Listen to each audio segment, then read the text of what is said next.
4,000 ఇస్తున్నాం. అదేవిధంగా ఈ 3 నెలల్లో కూడా 1000 రూపాయలు తగ్గించారు కాబట్టి ఆ 3,000 కూడా కలిపి 7,000 ఇస్తున్నాం. మరి బాబు గారికి మనం కృతజ్ఞతగా ఉండాలా లేదా? పేదలకు సహాయం చేద్దామని ఆయన వచ్చారు.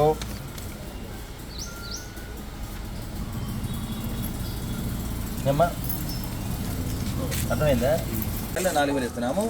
3 నెలల బకాయి కూడా మనమే కల్పిస్తున్నాం బాబు గారు.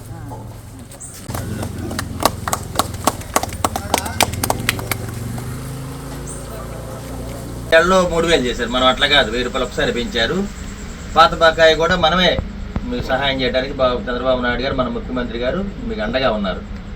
ఆయన గుర్తుపెట్టుకోండి సార్. Okay sir.